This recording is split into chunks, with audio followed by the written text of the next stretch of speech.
Okay, so welcome everybody, and this talk is called How Buddhism Can Help You in Difficult Times, something like that. Exactly that. Great, exactly that. My name is Reverend Satyavani, or Satya, and my name is Kaspalita, or Casper.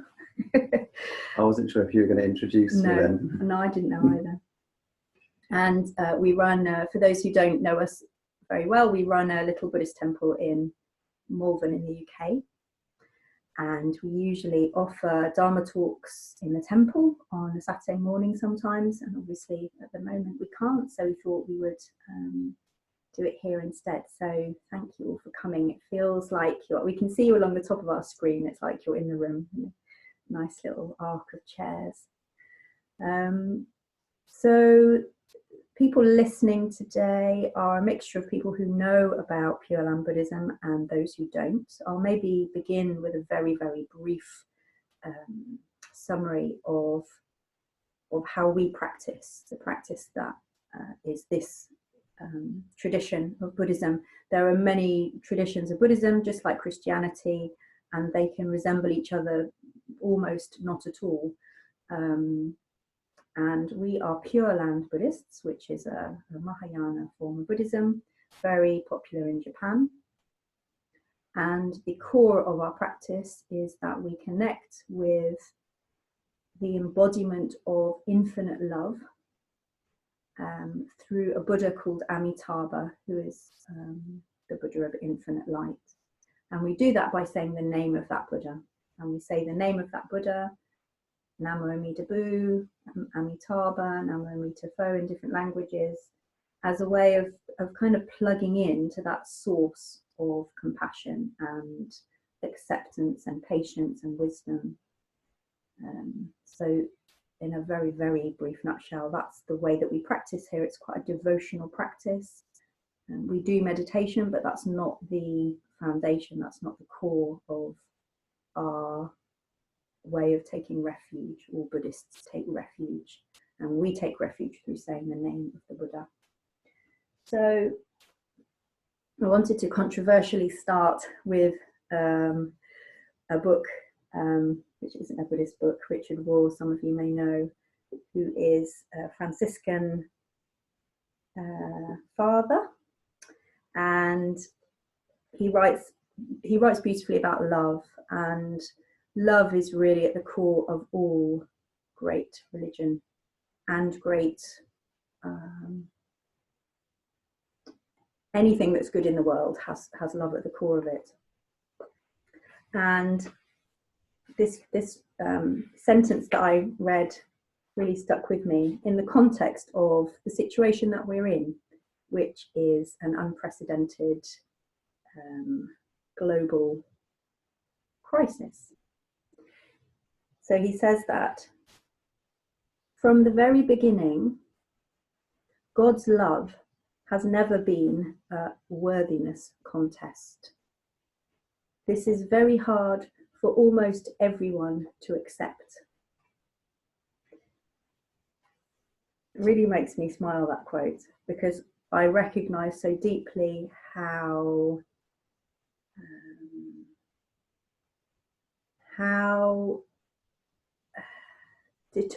in such a determined way I fall back into thinking that in order to be worthy of love, I have to be a very particular way. I have to do something special. I have to be making progress. I have to be being kind.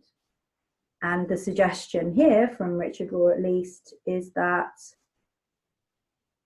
God, Buddha, the world's, Gaia's love is not dependent on me doing certain things. Pureland Buddhism holds that we are all Bombu, and Bombu is a Japanese word that means foolish beings of wayward passions. I could ask you to stick your hands up if you think you might be one of those, but I can definitely stick my hand up. And Caspar, oh yeah, there's a couple of people admitting to it. And this is really the for me the beginning of why Buddhism, my faith, my Buddhist practice is so supportive and consoling to me in these times, is that we begin from a position of acknowledging how flawed we are. We begin by looking inside or looking outside at other people and seeing how frail we are, how fallible, how scared, how deluded, how greedy, how hateful. That as fallible human beings, we do whatever we can to try and keep ourselves whole, to try and prop ourselves up, to try and avoid pain, to try and avoid not getting what we want, to try and avoid things that we don't want coming towards us, and that all of that is a really kind of intricate machine that mostly goes on without us even knowing. It goes on like clockwork. All these kind of systems get built up and they just kind of roll. I've certainly been aware of my own Bonbu nature over the past few weeks, and maybe especially the past week, the UK having entered officially into lockdown. Just noticing how many things I usually rely on to feel okay, and most of those things are ridiculously small things. We're actually hugely lucky here. At the moment, our livelihood isn't threatened. We have a beautiful garden at the temple. We have a dog and a cat to keep us company and each other. There are lots of things about us. We don't have two small children to look after. There are lots of things about our situation that we're really blessed. And I find myself having these kind of little tantrums about not being able to do things, fear about not being able to get in the car and drive to the nearest city to go shopping, guilt about not doing more to help out locally. All these different feelings kind of bubble up all the time, and they bubble up, and then another part of me also gets involved. So I feel guilty about not doing more to help people practically in our local area, and then another part kind of says, oh yes, but you already do all this stuff. And then another part says, yes, but blah, blah, blah. And then it all just kind of gets really noisy in there. So that's a small sort of example of how it is to be a foolish being. I said I was going to talk for 10 minutes. I've already, oh no, we started at 2 minutes past. I've got a minute before I hand it over. Right now, my Bonbu nature is thinking, oh, what can I say that's clever? What can I say that's going to expose me and embarrass me? Don't say that. How do I look? How does my office look? That all of these thoughts are pointers towards the Bonbu nature of all human beings. What are you thinking? What am I thinking? Yeah. I'm just anticipating what you're going to say. What I'm going to say. If you're not going to sum it up nicely, then I'm going to pick up that thread and make a different tapestry out of it. So I'm just anticipating doing that instead of what I thought I might say earlier. Yeah, well, I might get ready to hand you over the thread, actually. Ready. So the first thread is our foolishness, the foolishness of all people. And I'm going to hand that over to Caspar and see what he's going to do to it with it. I guess I'll talk about the second half of the relationship, the second part of the relationship. The first part is recognizing ourselves as Satya said, as foolish beings of wayward passion, and also knowing that we're all in the same boat with that. Honan, the Buddhist monk who set up Pureland as an independent tradition 800 odd years ago, was renowned amongst his peers as being almost saint-like in how closely he kept the precepts, in how wise he was, in how much he knew about other people's traditions. And yet, even Honan, when he looked deep into his own heart, saw these wayward passions rising, saw this busy mind distracting him, saw his ego coming and taking over. So if it's true for Honan, then it's true for me. It must be. But the other side of this equation is that there is love in the universe, as Satya said right at the beginning. There is a presence that is not foolish, that is not impermanent. Buddhism is often characterized by impermanence, but it's more correct to say that this world we live in is characterized by impermanence. But this world we live in, from a classical Buddhist point of view, is not the only thing. There is something beyond the world that we live in, which is completely loving, something that comes to us from a realm of pure love and meets us in this condition that we find ourselves in, flawed, foolish human beings, and loves us just as we are. And I guess this is why our friend Venerable Shenyan talks about Pureland Buddhism as being inside-out Buddhism, because it isn't, I am going to do these practices in order to change myself, and then I will receive great benefit, which is maybe, I saw a question in the chat about the difference between this and other sorts of Buddhism. In some sorts of Buddhism, there is very much the sense that you do this practice and you receive this benefit. You do this practice and you receive this benefit. In Pureland Buddhism, we emphasize the other direction, that you come into relationship with something loving, and then you're able to practice differently, because as you're received by love, as I'm received by love, something in me relaxes, some of that defensiveness relaxes, and then it's easier for me to meet other people from a place of loving kindness. It's easier for me to be compassionate. And we can see this working in a very mundane way in our own lives. If we're going home to an environment that is supportive, we can go out into the world and be supportive to others. If we go home to an environment that is unsupportive, it's much harder to be supportive to others. And the thing about this world is,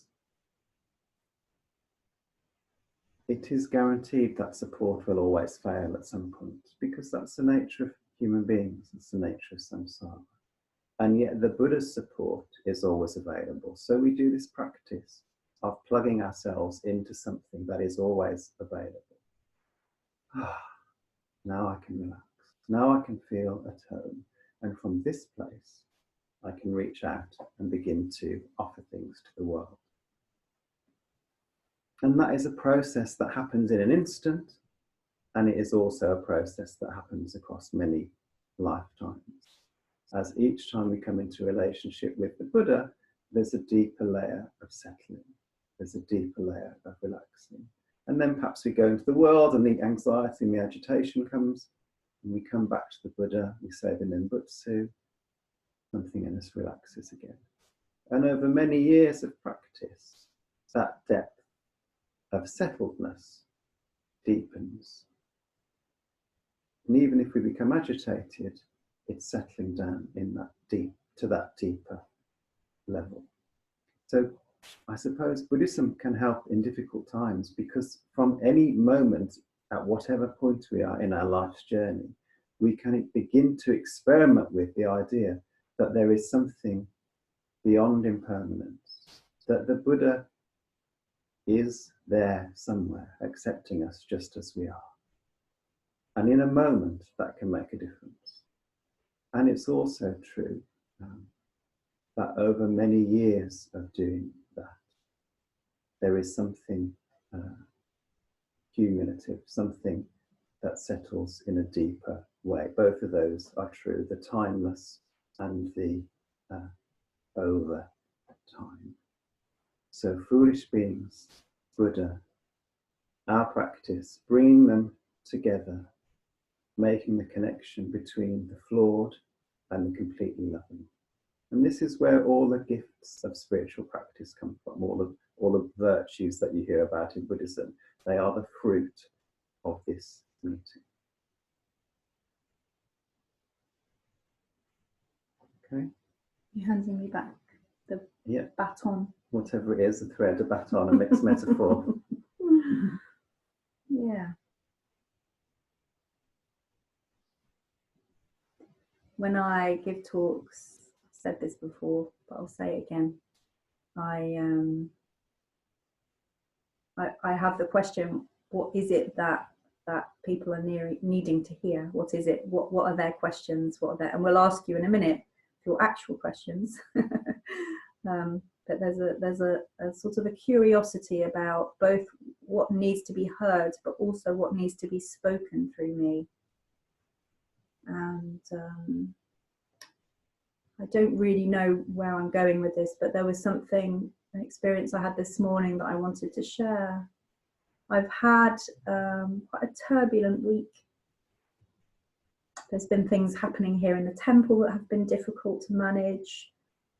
I work as a psychotherapist, and a lot of my clients have understandably had lots of fear and anxiety, and different things getting triggered because of the pandemic.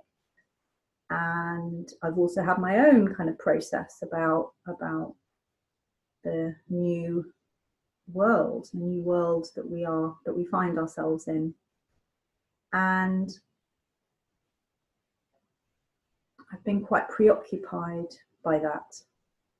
I've had that sense of just sort of, when you're just kind of treading water and you've just got your head above water and you can breathe okay, but there's a bit of an effort and wouldn't take too much to sink you. And then this morning, I somehow remembered something bigger.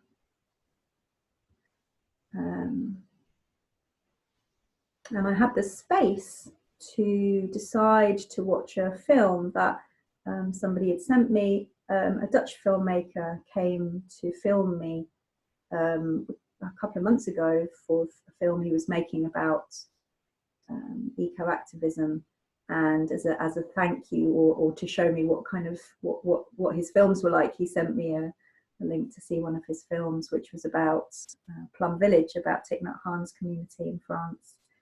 And I just sat on my office chair just behind me here and spent an hour watching this beautiful film. It was very sparse and clean and empty and lots of silence, and it was interviewing people who lived in a way that was really connected to the earth and connected to spirit, connected to community. And as I watched it, I was just crying. And I think that the tears were a kind of a remembering that even though these times are unprecedented and difficult and horrible, and we still don't know what's going to happen next, we don't know what's going to happen to the people we love, to the everyday lives that we used to living, that there was something much bigger than all of that. There was something that suddenly just connected me to the earth and to this feeling I have of everything being okay. And when I say everything being okay, I don't of course mean that everything will be okay, because everything isn't okay. Lots of things are not okay, and everything is okay, but somehow right now I can handle it. What's here right now is actually very ordinary, and our cupboards are full of food, and we've just come back from a walk on the hill with our little dog, and we're talking to lovely people. That just that kind of deep grounded sense of refuge. And I don't think that you have to be Buddhist to find that sense of refuge. Different people find refuge in different places. Some people find refuge in 12-step groups, or in their garden, or I mean, lots of people find refuge in places that they maybe aren't so healthy. there are lots of refuges that we have been taken away from us at the moment. Chocolate's one of my favourite ones. So refuges can be more or less healthy, but the best refuge of all, according to spiritual practice, is that refuge in boundless compassion, in boundless acceptance.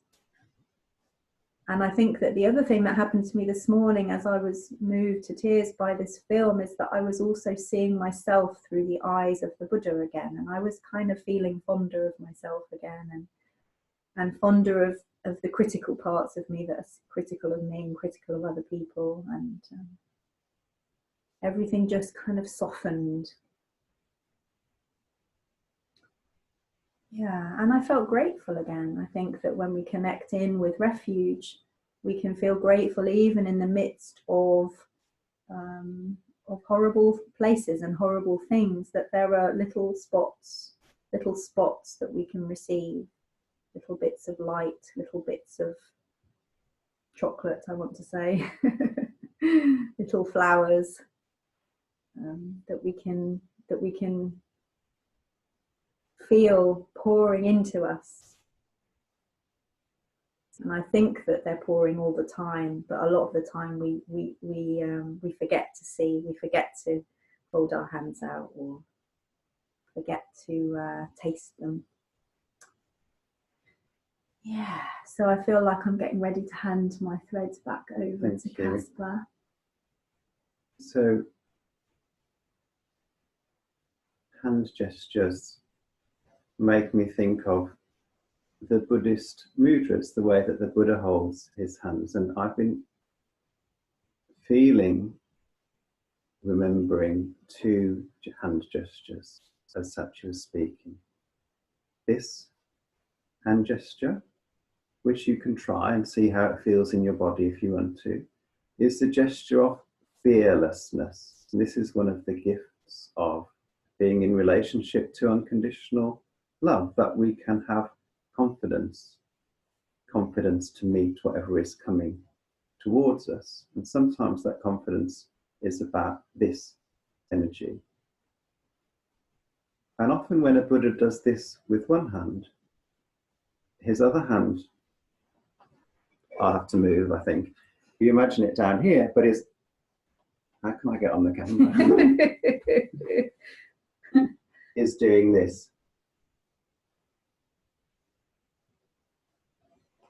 And this is the gesture of welcoming. So this quality of unconditional love contains both fearlessness and the open hand of welcoming together, which may feel like a contradiction. How can you say no and yes at the same time? But actually, when I do those hand gestures, it gives me the same feeling as being in a meditation posture. It's like, oh, I'm here, I'm steady, I'm connected to the earth. I can receive and welcome whatever is coming towards me, because I'm supported by something greater than myself. My own little busy mind doesn't have the capacity to meet what's happening in the world. But there is something beyond my own little mind. And sometimes I can reflect that or tap into it. That spiritual power of the Buddha, which gives me both fearlessness and the ability to welcome whatever is coming. And in our practice, going right back to the beginning, the way that we connect with that is through reciting the name of the Buddha, saying Namo Amida Bu. And you can find recordings of chants on the temple website at amidamandala.com, where you'll also find a couple of Zoom links to practice sessions that we're running in these strange times of lockdown. So if you want to join us, you can experiment with that practice that we use for connecting with that boundless love, that confidence and compassion that the Buddha brings. But as Satya said, there's many different spiritual traditions within Buddhism. There's many different practices. There's many different gates to accessing this. So it's about finding the one that's right for you. And it's also, I suppose, about not opening too many gates, because at the end of the day, you just need to step through one of them. Maybe I'll pause there. Maybe we'll both pause there. So there's an opportunity to ask questions now. So if you can either do that by unmuting, maybe raise a hand if your video's on, otherwise just speak. Yeah, Cindy's raising a hand. Do you want to unmute and ask a question? Yeah. What I wanted to ask was, because I've been interested now in Buddhism now for some time, I'm really interested in the different sort of concepts of Buddhism. So you say this form of Buddhism comes from Japan, is it? All Buddhism comes from India, but this became its own thing in Japan, if you like. Okay. And what I've always really liked is, the sort of ideas of unconditional love and, trying, the ways of blocking out negativity. Something I'd really love to learn in Buddhism is I really like the way it's about the mind, and something I really feel I want to work on is sort of breaking this negative cycle of thinking, like, even when everything going on is positive and everything is going wrong, it's always trying to get the positive out of everything. And I feel Buddhists have really got a good way of tuning that energy, of trying to focus on the optimism of everything, if you like. Make sure you repeat your answer. Yeah, so it sounds like the question is something about how one might handle negativity, negative thoughts, is that right? Yeah. Yeah, and different people will have different ways of answering that. I can give you my own answer, which is me speaking as a Buddhist, but also as a psychotherapist and as a human being, kind of having learned what works for me. My own experience of negative thoughts is that what they respond really well to is being welcomed and being made friends with. So that sounds very counterintuitive, because I think often negativity, the idea is that we need to cut it out and push it away. But my own experience is that those parts of us that are being negative feel that they're helping us. They're doing something that they think is helpful. Maybe they're criticizing us so they can stop us from getting things wrong, because when we got things wrong in the past, we got hurt or shamed. Maybe they're, if they don't criticize us, then we might feel worse than other people. Or so for me, what's really important is to just get curious about what those negative thoughts might be trying to do for us. What's their positive intention, and why is it so important for them to do that? What might happen if they didn't do that? What are they afraid of? So really, it's meeting those negative thoughts as the Buddha would meet them, looking at them through eyes of compassion and through eyes of understanding. So we learn to, it's not easy to do this, but we learn to see those parts of ourselves that we really don't like and just soften towards them, just be able to say, yeah, there's this bit of me that gets really jealous, and there are other bits of me that hate that jealous bit, and I wonder why the jealous bit is jealous. I wonder why the jealousy is there. What purpose is that serving? And sometimes it can take a bit of getting to, because it seems like, well, there's no purpose for jealousy, or there's no purpose for beating myself up. My experience is that if we just keep getting curious, then we find that there is a reason, and that part has a really good reason that might not make sense, but it makes sense to it. It kind of makes sense to it.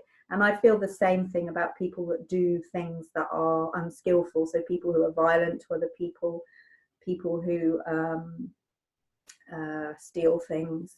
what they're doing is trying to keep themselves together in some way, and they're doing what they've learned to do, which isn't the best way of doing it, but it's kind of all they've got. So do you want to add anything to that? Yeah, I suppose the Buddhist idea is about welcoming demons or negative thoughts, as Satya said.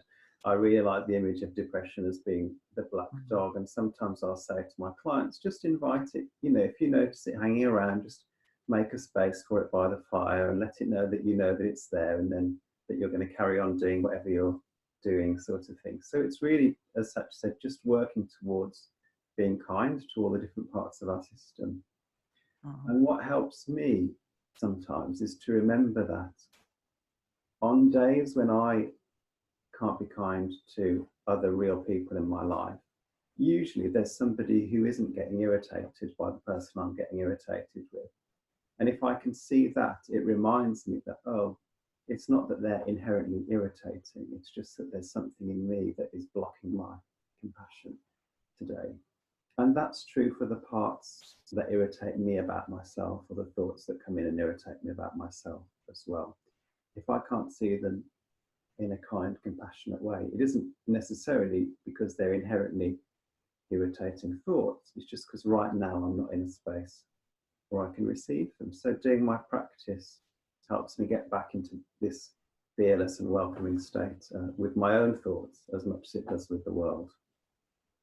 I really relate to that, actually, because and just a bit about what we were saying, that even when all these negative thoughts are there, like when you see negativity like violence or jealousy or all these kinds of things, even though it's playing in your head, there is always this bit of me that's saying, but is it worthy? It's not worthy in my life, and I need to try and see where everyone's coming from in a negative way, and be compassionate as to why they're being like that, and to see that in everyone, because there's always reasons and psychology behind, the way people of the way they are, the way they, whether it's the way they've been brought up, what they've experienced, and we never know what they've experienced. So I think it's always important, isn't it? I think that's right. And I trust that even if I never get to the bottom of it, there'll be a good reason in there somewhere, even if they don't know what it is. So we kind of trust that. So yeah, thanks very much for your question, Cindy. And does anyone else have a question about anything we've said or anything else that's going on? That's Mark, I think. Yeah. Do you want me to yeah, you go. Hello. When you say, each of you say the Nembutsu, what comes into your mind? What feelings or thoughts? How does that happen for you? Thanks. Good question, Mark. So the question is, when we say the Nembutsu ourselves, which is the Buddha's name, which is our central practice, what happens for us in our minds? So often when... You suddenly started speaking really... Sorry. I think, Mark, because you were quiet, Satya suddenly started speaking really loud, like you were really far away. But the microphone's still here. Okay, I'll answer that first. Okay. Quietly. Often when I say the Nembutsu, it's kind of like brushing my teeth. So I'm just doing it, and I trust that there's a good effect. So sometimes I'll have a nice feeling of peace. Sometimes I'll have an insight. Sometimes I'll be thinking about what I'm going to have for dinner. But for me, it's less about the experience of saying it or how I feel after saying it, and more about a trust that it's a good thing to do because it's putting me in relationship with something that's really good. Yeah, I my experience very, very mixed. Often it does bring a sense of peace, and sometimes when my mind is particularly busy, it can't cut through that. But I always remember doing I think it was an 8-hour or a 12-hour chanting session years ago, and through the day my mind was really busy. It was really critical of myself, really critical of other people, and after that practice, it was a group practice, and after that practice had finished, I really didn't want to speak to anybody because I was still holding this heavy weight. And yet somebody came over and said hello, and I found myself really feeling really warm and open and smiling, and it really, that kind, compassionate warmth took me by surprise. And on reflection, I had just such a strong sense of that Buddha's love, the blessings sneaking in underneath my busy mind, sneaking in underneath my ego and sort of affecting me at quite a deep level. And I trust that that happens whether I notice it straight away or whether I notice it years later. And certainly when I reflect on my average state of mind now compared to 12 years ago when I started Zen and Nembutsu, there's been a huge difference. Thanks for the question, Mark. If anyone else wants to ask a question, you can also put it in the chat box if you're not able to unmute yourself. There's also an electronic way of raising your hand, but I don't know how to do that. No, me neither.